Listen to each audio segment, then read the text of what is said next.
Hello, and welcome to episode 18 of Baki Talki. Thanks. I'm not just saying thanks, but I am because of all of you great listeners out there. But that's the name of the episode. There's been a lot of one-word episodes lately. But to help us deconstruct this very interesting episode, we have my friend, Diana. Hello, everyone. Thanks for having me, Steve. Oh, thanks for coming on the show. It's been ages since we've caught up, so this is good to have you on the show. Likewise. So, Diana, I always ask people two questions before we get into the episode, just so the audience gets a chance to get to know you a bit better. So, first off, other than Baki, what shows are you currently watching?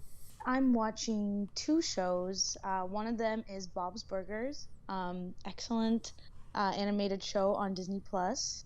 And then another show I'm watching is White Collar. Actually, it's a rewatch, but it's very good. And then the second question I always ask is, before watching this episode, what did you know about Baki? I knew absolutely nothing except that you have this podcast and a bunch of my friends were on it. But yeah, it was my very first introduction to it. Wow, and what a jumping off point this was. A great episode, I'd say. Baki doesn't show up at all in this episode, so I think it's a great jumping in point. So yeah, let's jump in with how it starts. So just to set the scene, the last episode ended with Retsu throwing a knife into Doyle's eye. And that's how this episode starts. We replay that exact scene. And Diana, do you want to tell me how that scene sort of goes? How the barroom brawl begins? Yeah, so we're introduced to a red hair man that I now know is named Doyle, that has a dagger in his eye. It's quite intense. Mm-hmm. There's some eye for an eye quote, very fitting. An eye for an eye, huh? Is that it? I get it. There's a crazy fight. It's a little bit graphic, and there's lots of knives being thrown around.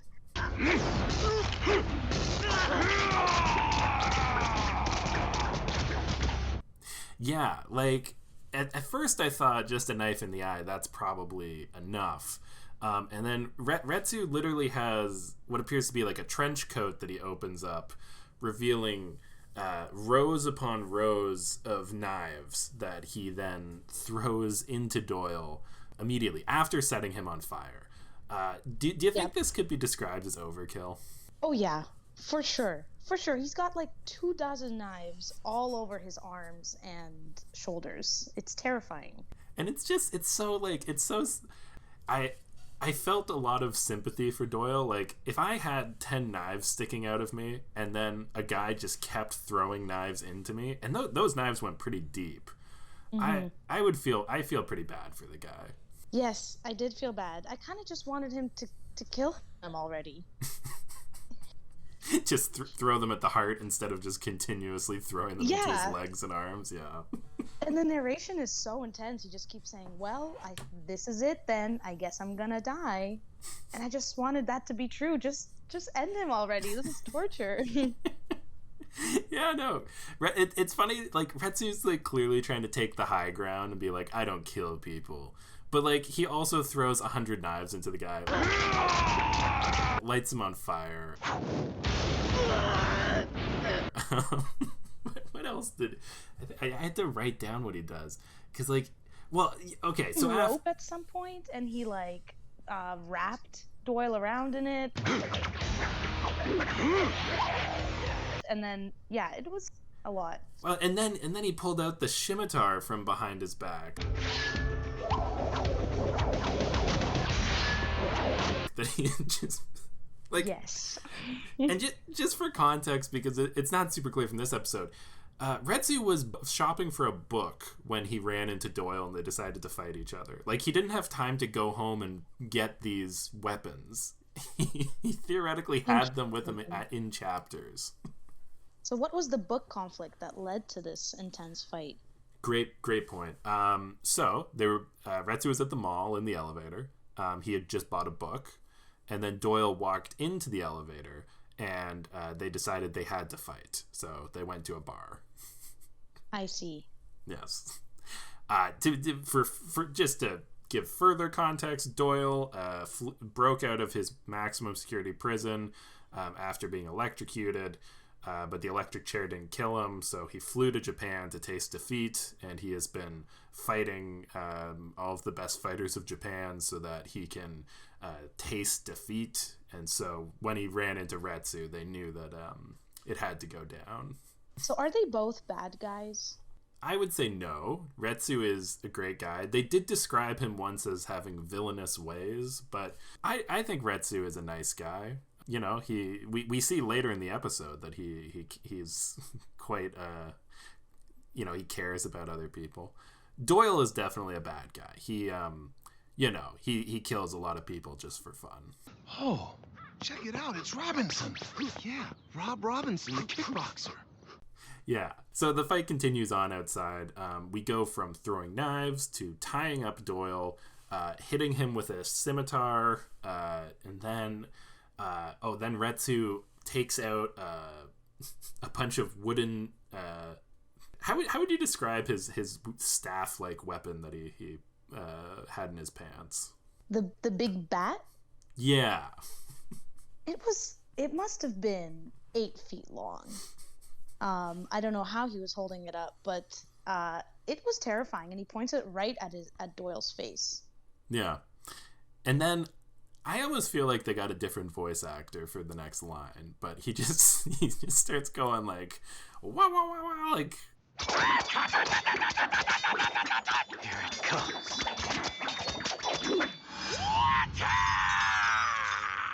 It was so out of character. I've never heard him sound like that. And then the blonde guy shows up. Oh yeah. Just before that, I just had one line that I really wanted to highlight. Oh my god. Doyle's whole point was he came to Japan to taste defeat.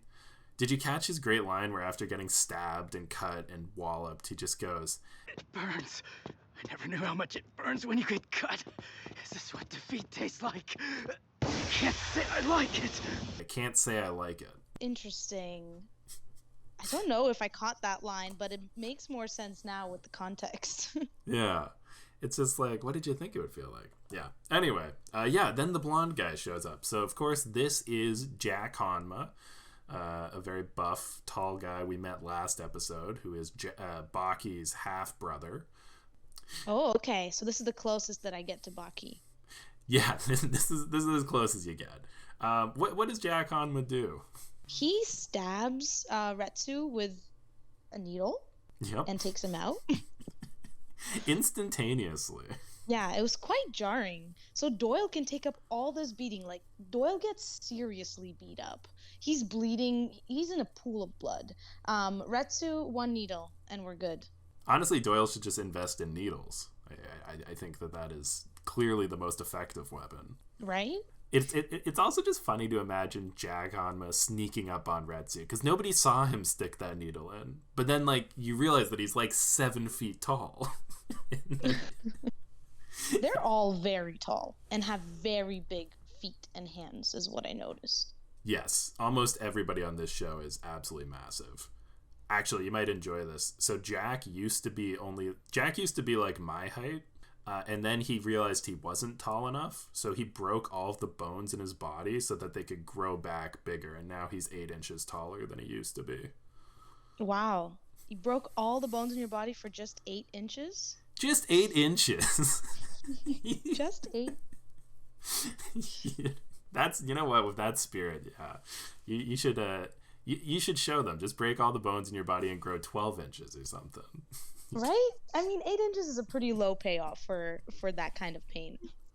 I can't. Oh my god, that is.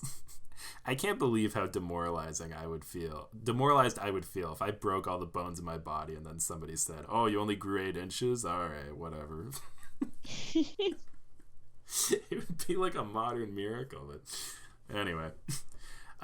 So Jack showed up because he wanted to, I shouldn't put context in. Why do you think Jack showed up?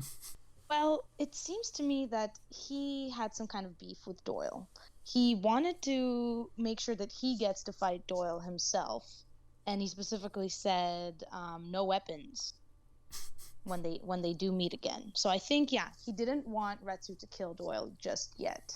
Yeah, that's basically it. Jack wanted to fight Doyle. Would it surprise you that Jack will never meet or think about Doyle ever again? That is quite surprising. He does give him a book back, so I thought there would be a callback to that, but very interesting. Yeah, Just moves on. Yeah, no, Jack just wanders off into that alleyway, and we'll never mention Doyle again. Interesting. So he's what we call a shit disturber. Yes, an instigator. Yeah. Sorry, can I swear on this podcast? No, I am going to have to ask that we start from the beginning now, because I don't edit this. Oh, no. Hello, and welcome to episode 18. Oh, man. No, you can swear. It's fine. Amazing. If there are any kids watching out there, that I don't think kids watch Baki in the first place. If you're old enough to watch Baki, you can swear. Yeah, I think they would be more traumatized by the show than by me saying the F word. The kids go to their kitchen, put all of the knives in their jacket. I'm like, Retsu. Is this show R-rated? Oh man, I don't know what it's rated. I would hope so. I think it's rated X for extreme. I think it's the official rating. I'll have to so look when did you get into this show? Were you a child? No, the show came out in 2018. Yeah. That shows how little I know. No, I got into it a few years ago. My brother had watched it and was trying to get me to watch it, and it was I just threw it on one day on Netflix and got hooked. Yeah.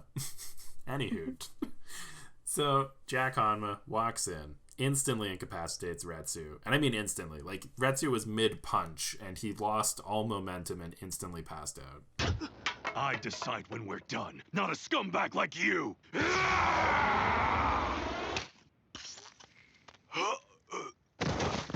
Jack Hanma then wanders away, never to be seen again.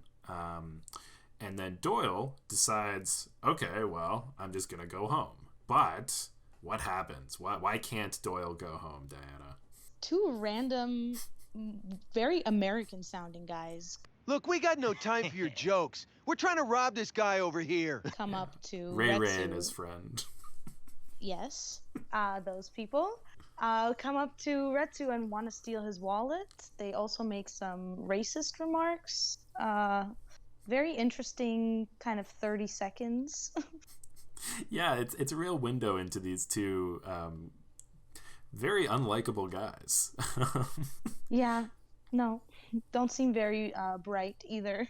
No. So yeah, they try and rob Retsu, and then Doyle in a showing of maybe a change of heart, decides that he's going to protect Retsu, and so walks over and then jolts one guy with his own taser and then makes the other guy stab himself in the arm. I would feel... I don't know what would be worse. I think I would feel really stupid if somebody punched me and it resulted in me stabbing myself in the arm.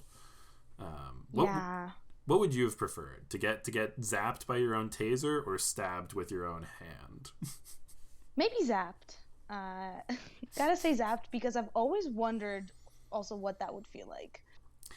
Have you ever gotten electrocuted, Steve? You know what? Briefly, I was at some sort of science-y thing, and I was taking apart a camera, and the camera battery zapped me.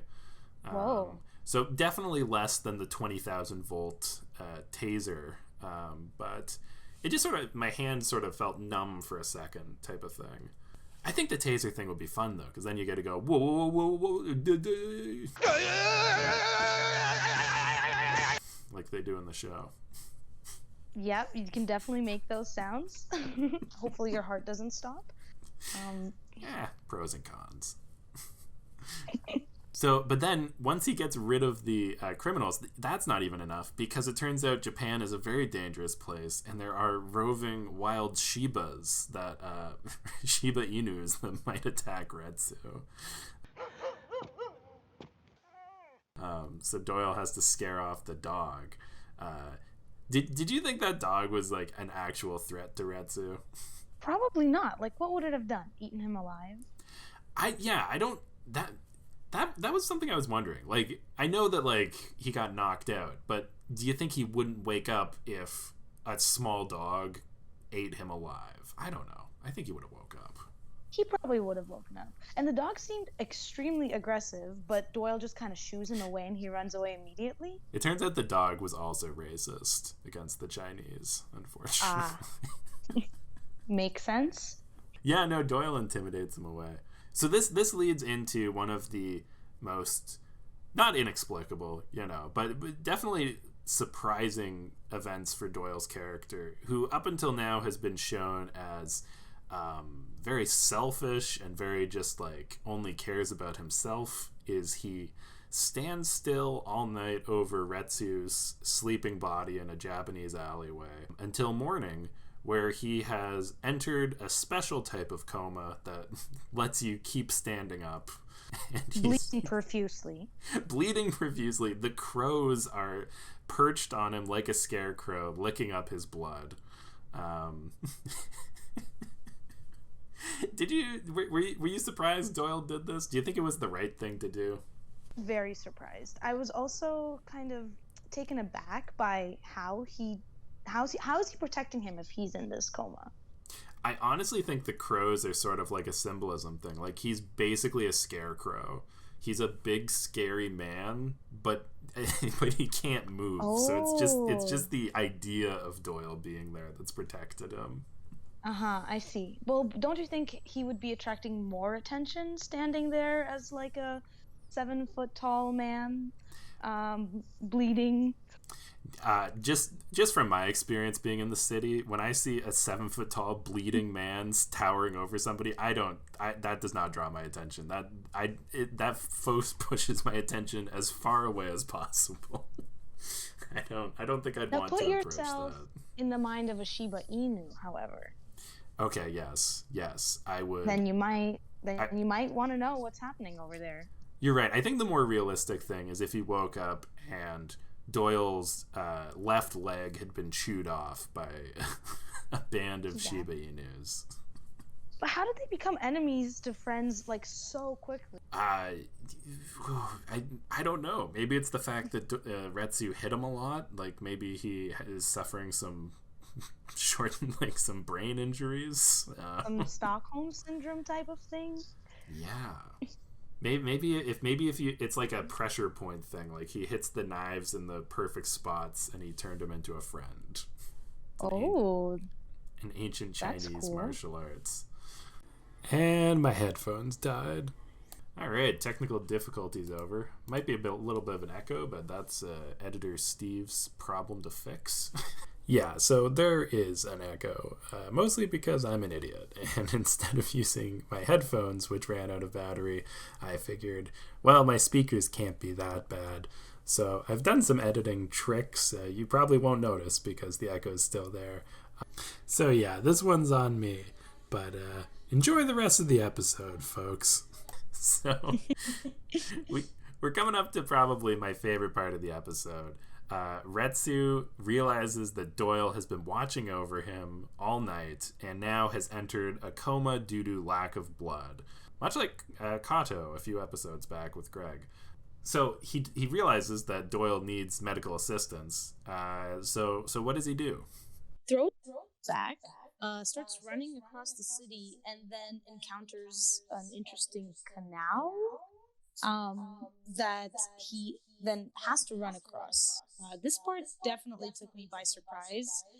He did some quick maths about how many steps he needs to take across this river canal thing, and then he runs across it Jesus style.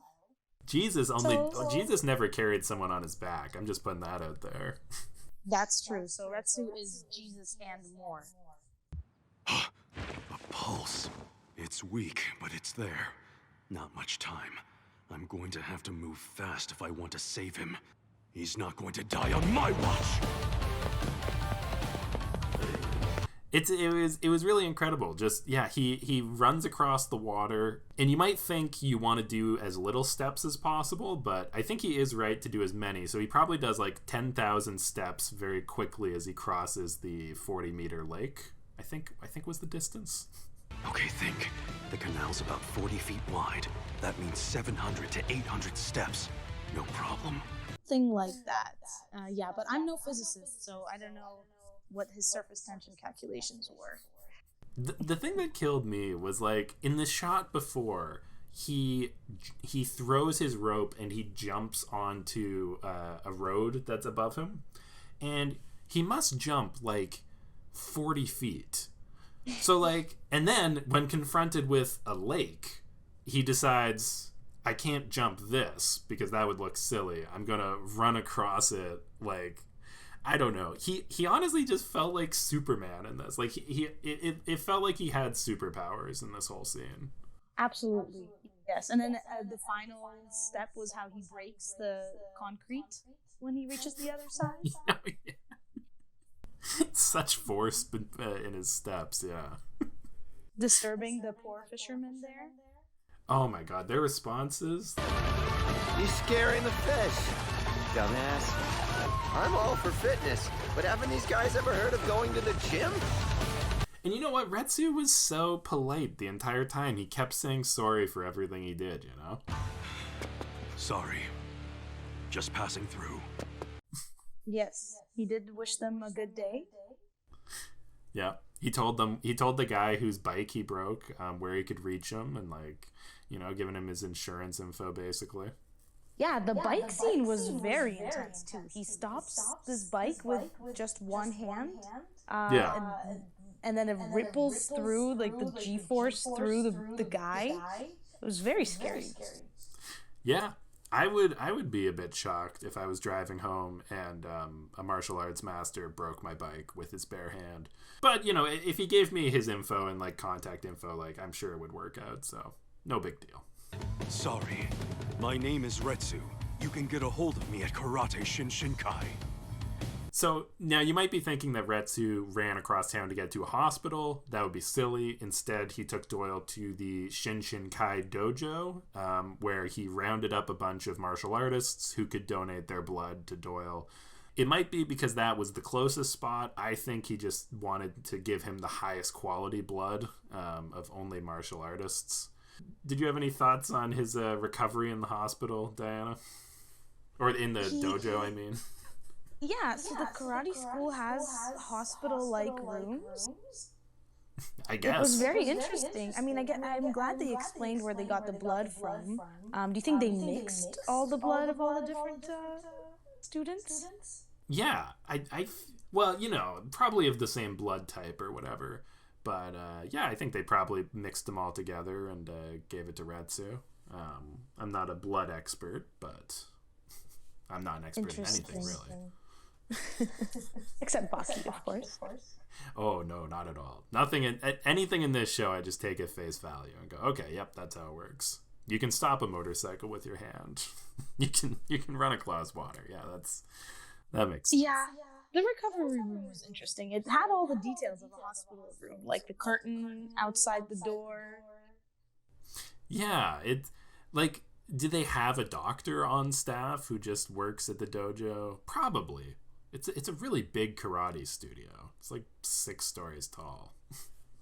It's like its own little community. They could have everything in there. So Doyle has actually a really nice sort of bonding scene with Retsu, where, like, Retsu makes him some herbal remedies. They sort of Doyle thanks him. Like, the smile on Retsu's face is so genuine. I've brought you some traditional herbal food I've learned to prepare at Hakurenji Temple. It's known to have restorative powers. You made all this yourself? I'm hoping that you like it. Actually, it's really good. It was pretty amazing how you ran on the water. I thought you were out cold for all that. How could I be out for the whole time, with you bouncing me around like that? Did you notice any, like, chemistry or like between the two giant muscular men? Absolutely. I felt some sexual tension. I don't know if it was wishful thinking, but he did say, Doyle does admit that he was awake for part of the journey to the karate school, and he says something like, oh, how could I stay asleep when you were bouncing me around like that? So that was an interesting line. Doyle has by far the highest frequency of lines like that. But also taken literally, I do understand how it'd be tough to sleep while a guy runs you across the lake. It's very fair, but he did say it with a little smirk. What a nice little couple they would be. So Doyle, of course, doesn't stay for long. Instead, he, I guess, goes upstairs because he stays in the building and goes to a lesson that Katsumi Orochi is teaching. Katsumi is Doppo's son. For listeners, he really hasn't done anything interesting. Usually, I'd say something interesting to say like, "Oh, he's this guy," but he hasn't done anything interesting. He's teaching a lesson on martial arts. Doyle crashes it, and instead of saying thanks to, I guess he does say thanks to everyone for giving him his blood, but he also says one other thing, that he's going to murder all of them. First off, I wanted to thank you all for donating your blood for me.